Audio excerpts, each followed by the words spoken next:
Hello guys, welcome to my YouTube channel. स्वागत है आप सबका study with Usha ma'am channel पे। आज हम 8th क्लास का भूगोल का पार्ट नंबर 3 कृषि के बारे में पढ़ेंगे। ठीक है, चलिए स्टार्ट करते हैं। गुरप्रीत, मधु और टीना एक गांव से गुजर रहे थे। वहां उन लोगों ने एक किसान को खेत की जुताई करते हुए देखा। किसान ने उन लोगों से कहा कि वह गेहूं की बुवाई करने जा रहा है और मृदा को अधिक उपजाऊ बनाने के लिए भी खाद डाला है। उसने बच्चों से कहा कि गेहूं मंडी में अच्छी कीमत पर बिकेगा, जहां से उसे आटे में परिवर्तित करके कारखाने में डबल रोटी और बिस्किट बनाने के लिए ले जाया जाएगा। पौधों से परिष्कृत उत्पाद तक के रूपांतरण में 3 प्रकार की आर्थिक क्रियाएं सम्मिलित हैं: प्राथमिक, द्वितीयक और तृतीयक क्रियाएं। ठीक है, ये जो आर्थिक क्रियाएं कितने प्रकार की होती है? 3 प्रकार की होती है: प्राथमिक, द्वितीय और तृतीयक। ठीक है, प्राथमिक क्रियाओं के अंतर्गत उन सभी क्रियाओं को शामिल किया जाता है जिनका संबंध प्राकृतिक संसाधनों के उत्पादन और निष्कर्षण से है। ठीक है, कृषि, मत्स्य और संग्रहण इनके अच्छे उदाहरण हैं। द्वितीयक क्रियाएं इन संसाधनों के प्रसंस्करण से संबंधित है। इस्पात, विनिर्माण, डबल रोटी पकाना और कपड़ा बुनना इन क्रियाओं के उदाहरण हैं। तृतीयक क्रियाएं प्राथमिक और द्वितीयक क्षेत्रों को सेवा कार्यों द्वारा सहयोग प्रदान करती हैं। यातायात, व्यापार, बैंकिंग, बीमा और विज्ञापन तृतीयक क्रियाओं के उदाहरण है। ठीक है, देखिए आपसे ना इसमें एग्जाम में वो आपसे एग्जाम्पल पूछ लेता है कि प्राथमिक क्रियाओं के क्या उदाहरण। ठीक है, तो प्राथमिक क्रियाओं में आपका क्या आता है ना, कृषि से संबंधित जितने भी कार्य होते हैं वो सारे आपके प्राथमिक क्रियाओं के अंतर्गत आते हैं। ठीक है, फिर आपका दूसरी क्रिया है। दूसरी क्रिया में क्या होता है कि जो प्राथमिक क्षेत्र से जो हमें संसाधन मिलते हैं ना, उससे हम एक नया, इसमें जैसे आपका इस्पात हो गया, विनिर्माण हो गया, डबल रोटी पकाना, ठीक है, कपड़ा बुनना, ये सारे सारे किसके उदाहरण है? द्वितीय क्रियाओं के उदाहरण। ठीक है, और तीसरी क्रियाओं में प्राथमिक और जो द्वितीय क्षेत्र होते हैं इनको सेवा के द्वारा सहयोग प्रदान किया जाता है। जैसे यातायात के द्वारा, व्यापार हो गया, बैंकिंग हो गया, बीमा हो गया और विज्ञापन, ये हमारे तीसरे क्षेत्र के उदाहरण है। ठीक है, जो तीसरा क्षेत्र है, तीसरे क्षेत्र को सेवा क्षेत्र भी कहा जाता है। ठीक है, कृषि एक प्राथमिक क्रिया है। फसलों, फलों, सब्जियों, फूलों को उगाना और पशुधन पालन इसमें शामिल है। विश्व में 50% लोग कृषि से संबंधित क्रियाओं में संलग्न है। भारत की 2/3 जनसंख्या अब तक कृषि पर निर्भर है। ठीक है, यानी देखिए जो कृषि है, कृषि में आपको बताइए प्राथमिक क्रिया है और इसमें देखिए सब्जियों को उगाना, फल उगाना, ठीक है, फूलों को उगाना और पशुपालन, ये भी सब क्या है? ये आपके कृषि प्राथमिक क्षेत्र के अंतर्गत आते हैं। ठीक है, और विश्व के 50% जो लोग हैं वो किसमें लगे हुए? कृषि संबंधित कार्यों में लगे हुए हैं। और अगर हम भारत की बात करें तो भारत की जो 2/3 जनसंख्या है वो कृषि पर निर्भर है। ठीक है, देखो इसमें आपकी ये शब्द उत्पत्ति में जो एग्रीकल्चर शब्द है, इसकी उत्पत्ति लेटिन शब्द एगर या एग्री, ठीक है, जिसका अर्थ होता है मृदा, और कल्चर जिसका अर्थ कृषि करने से हुई है। ठीक है, अनुकूल स्थलाकृति, मृदा और जलवायु कृषि क्रियाकलाप के लिए अनिवार्य हैं। जिस भूमि पर फसलें उगाई जाती हैं कृषिगत भूमि कहलाती है। यानी कि कृषिगत भूमि क्या होती है? यानी कि जहाँ पे हम फसल उगाते हैं, जहाँ पे हम फसलें उगाई जाती हैं, खेती की जाती है, उसको हम क्या बोलते हैं? कृषिगत भूमि कहलाती है। ठीक है, आप मानचित्र में देख सकते हैं कि कृषि क्रियाकलाप विश्व के उन्हीं प्रदेशों में संकेतित जहाँ फसल उगाने के लिए उपयुक्त कारक विद्यमान हैं। ठीक है, ये देखिए आपका ये पूरा विश्व का कि यहाँ पे कृषिगत विश्व का ये वितरण है। ठीक है, देखिए इसको ये भी इम्पोर्टेंट है कि क्या आप जानते हैं? देखो इसमें एग्री प्लस में कल्चर एग्रीकल्चर, शहरी प्लस में कल्चर शहरीकल्चर, पीसी प्लस में कल्चर पिसीकल्चर, विटी प्लस में कल्चर विटीकल्चर और हॉर्टी प्लस में कल्चर हॉर्टिकल्चर। ठीक है, तो देखिए एग्रीकल्चर में यानी कि इसमें मृदा की जुताई, फसलों को उगाना और पशुपालन का विज्ञान एवं कला है। ठीक है, इसे खेती भी कहते हैं। शहरीकल्चर, इसमें रेशम का उत्पादन होता है। ठीक है, रेशम के कीड़ों का वाणिज्यिक पालन, यह कृषक की आय में पूरक हो सकता है। फिर आपका पिसीकल्चर यानी मत्स्य पालन, विशेष रूप से निर्मित तालाबों और पोखरों में मत्स्य पालन। विटीकल्चर, अंगूर की खेती। ठीक है, हॉर्टिकल्चर, वाणिज्यिक उद्योग उपयोग के लिए सब्जियों, फूलों और फलों को उगाना। हम बात करते हैं कृषि तंत्र की। कृषि या खेती को एक तंत्र के रूप में भी देखा जा सकता है। इसके महत्वपूर्ण निवेश बीज, उर्वरक, मशीनरी और श्रमिक हैं। जुताई, बुआई। ठीक है, देखो आप ये देख सकते हो कि कृषिगत भूमि की जो कृषि पद्धति किस तरीके से, पहले तो जुताई होती है, बुआई होती है, छिड़काव होता है, रसायन, बीज, मशीनरी, ठीक है, इसमें निवेश किया जाता है। फिर आपके बाद में फसल कट के तैयार होती है। ठीक है, ऐसे भौतिक और मानवीय निवेश में, ठीक है, मानवीय निवेश में देखो भंडारण होगा, श्रम होगा, मशीनरी होगी, रसायन होंगे। ठीक है, उसके बाद में आपके सारे काम ये किए जाते हैं। ठीक है, सिंचाई, निराई और कटाई इसकी कुछ संक्रियाएं हैं। इस तंत्र के निर्गतों के अंतर्गत फसल, ऊन, डेयरी और कुक्कुट उत्पाद आते हैं। हम बात करते हैं कृषि के प्रकार। विश्व में विभिन्न कृषि विभिन्न तरीकों से की जाती है। भौगोलिक दशाओं, उत्पाद की मांग, श्रम और प्रौद्योगिकी के स्तर के आधार पर कृषि दो मुख्य प्रकारों की वर्गीकृत की जाए, जैसे निर्वाह कृषि और वाणिज्यिक कृषि। ठीक है, निर्वाह कृषि क्या होती है, यानी कि देखिए इस प्रकार की जो कृषि, इस प्रकार की कृषि कृषक परिवार की आवश्यकताओं को पूरा करने के लिए की जाती है। पारंपरिक रूप से कम उपज प्राप्त करने के लिए निम्न स्तरीय प्रौद्योगिकी और पारिवारिक श्रम का उपयोग किया जाता है। निर्वाह कृषि को पुनः गहन निर्वाह कृषि और आदिम निर्वाह कृषि में वर्गीकृत किया जा सकता है। फिर हम बात करते हैं गहन निर्वाह कृषि। गहन निर्वाह कृषि में किसान एक छोटे भूखंड पर साधारण औजारों और अधिक श्रम से खेती करता है। अधिक धूप वाले दिनों से युक्त जलवायु और उर्वर मृदा वाले खेत में एक वर्ष में एक से अधिक फसलें उगाई जा सकती हैं। चावल मुख्य फसल होती है, अन्य फसलों में गेहूं, मक्का, दलहन और तिलहन शामिल हैं। गहन निर्वाह कृषि दक्षिणी, दक्षिण पूर्वी और पूर्वी एशिया के सघन जनसंख्या वाले मानसून प्रदेशों में प्रचलित है। ठीक है, अब बात करते हैं आदिम निर्वाह कृषि। आदिम निर्वाह कृषि में स्थानांतरित कृषि और चलवासी पशुचारण शामिल है। फिर है स्थानांतरित कृषि। अमेजन बेसिन के सघन वन क्षेत्रों, उष्णकटिबंधीय अफ्रीका, दक्षिण पूर्व एशिया और उत्तर पूर्वी भागों में प्रचलित है।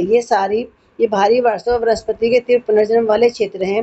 वृक्षों को काटकर और जलाकर भूखंड को साफ किया जाता है, तब राख को मृदा में मिलाया जाता है तथा मक्का, रतालू, आलू और कसावा जैसी फसलों को उगाया जाता है। भूमि की उर्वरता की समाप्ति के बाद वह भूमि छोड़ दी जाती है और कृषक नए भूखंड पर चला जाता है। स्थानांतरित कृषि को कृत्रिम दहन कृषि के रूप में भी जाना जाता है। ठीक है, देखिए जो आपको देखें, क्या आप जानते हैं, यहाँ पे देखिए जो स्थानांतरित कृषि है, इसको विश्व में अलग अलग देशों में अलग अलग नामों से इसको जाना जाता है। ठीक है, अगर हम भारत की बात करें तो भारत में देखिए झूमिंग है। ठीक है, या जो स्थानांतरित कृषि को झूमिंग कहते हैं, और इसको उत्तर पूर्वी भारत में इसको बोला जाता है। ठीक है, और मिल्पा मैक्सिको और मध्य एशिया में जो स्थानांतरित कृषि इसको मिल्पा बोला जाता है। ठीक है, और ब्राजील में स्थानांतरित कृषि को रोको और मलेशिया में स्थानांतरित कृषि को लद्दाख कहा जाता है। ठीक है, चलवासी पशुचारण। सहारा के अर्धशुष्क और शुष्क प्रदेशों में, मध्य एशिया और भारत के कुछ भागों में जैसे राजस्थान तथा जम्मू और कश्मीर में प्रचलित है। इस प्रकार की कृषि में पशुचारक अपने पशुओं के साथ चारे और पानी के लिए एक स्थान से दूसरे स्थान पर निश्चित मार्गों से घूमते हैं। इस प्रकार की गतिविधि जलवायु बाधाओं और भूभाग की प्रतिक्रिया स्वरूप उत्पन्न होती है। पशुचारक मुख्यतः भेड़, ऊंट, मवेशी, याक और बकरियां पालते हैं। वे पशुचारकों और उनके परिवारों के लिए दूध, मांस, ऊन, खाल और अन्य उत्पाद उपलब्ध कराते हैं। बात करते हैं वाणिज्यिक कृषि। वाणिज्यिक कृषि में फसल उत्पादन और पशुपालन बाजार में विक्रय हेतु किया जाता है। इसमें विस्तृत कृषि क्षेत्र और अधिक पूंजी का उपयोग किया जाता है। अधिकांश कार्य मशीनों के द्वारा किया जाता है। वाणिज्यिक कृषि में वाणिज्यिक अनाज कृषि, मिश्रित कृषि और रोपण कृषि शामिल है। ठीक है, बात करते हैं वाणिज्यिक अनाज कृषि में फसलें वाणिज्यिक उद्देश्य से उगाई जाती हैं। गेहूं और मक्का सामान्य रूप से उगाई जाने वाली फसलें हैं। उत्तर अमेरिका, यूरोप और एशिया के शीतोष्ण घास के मैदान वाणिज्यिक अनाज कृषि के प्रमुख क्षेत्र हैं। ये क्षेत्र सैकड़ों हेक्टेयर के बड़े फार्मों से एक विरल आबादी वाले हैं। अत्यधिक ठंड वर्धन काल को बाधित करती है और केवल एक ही फसल उगाई जा सकती है। ठीक है, बात करते हैं मिश्रित कृषि में भूमि का उपयोग भोजन व चारे की फसलें उगाने और पशुधन पालन के लिए किया जाता है। ठीक है, यह यूरोप, पूर्वी संयुक्त अमेरिका, अर्जेंटीना, दक्षिण पूर्व ऑस्ट्रेलिया, न्यूजीलैंड और दक्षिण अफ्रीका में प्रचलित है। ठीक है, यानी कि मिश्रित कृषि कहाँ कहाँ प्रचलित है, तो संयुक्त अमेरिका, अर्जेंटीना, दक्षिण पूर्व ऑस्ट्रेलिया, न्यूजीलैंड और दक्षिण अफ्रीका में ये जो मिश्रित कृषि ये प्रचलित है। रोपण कृषि। रोपण कृषि वाणिज्यिक कृषि का एक प्रकार है जहाँ चाय, कहवा, काजू, रबड़, केला अथवा कपास की एकल फसल उगाई जाती है। इसमें वृहद पैमाने पर श्रम और भूमि की आवश्यकता होती है। उत्पाद का प्रसंस्करण खेतों पर ही निकट के कारखानों में किया जा सकता है। इस प्रकार इस कृषि में परिवहन जाल के विकास की अनिवार्यता होती है। रोपण कृषि के मुख्य क्षेत्र विश्व के उष्णकटिबंधीय प्रदेशों में पाए जाते हैं। मलेशिया में रबड़, ब्राजील में कहवा, भारत और श्रीलंका में चाय इसके उदाहरण हैं। बात करते हैं मुख्य फसलें। बढ़ती हुई जनसंख्या की आवश्यकताओं को पूरा करने के लिए विविध प्रकार की फसलें उगाई जाती हैं। फसलें कृषि आधारित उद्योग के लिए भी कच्चे माल की आपूर्ति करती हैं। गेहूं, चावल, मक्का और बाजरा मुख्य खाद्य फसलें हैं। जूट और कपास रेशेदार फसलें, चाय और कहवा मुख्य पेय फसलें हैं। बात करते हैं चावल। यह विश्व की मुख्य खाद्य फसल है। यह उष्णकटिबंधीय और उपोष्णकटिबंधीय प्रदेशों का मुख्य आहार है। चावल के लिए उच्च तापमान, अधिक आर्द्रता एवं वर्षा की आवश्यकता होती है।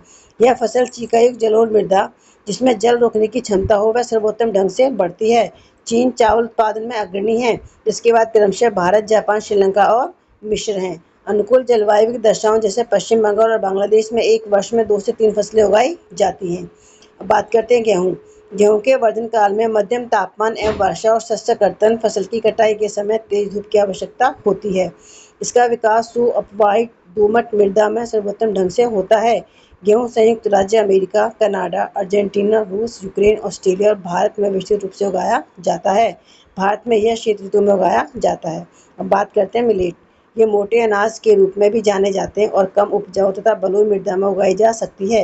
ये ऐसी फसल है जिसे कम वर्षा और उच्च से मध्यम तापमान तथा पर्याप्त सूर्य प्रकाश की आवश्यकता होती है।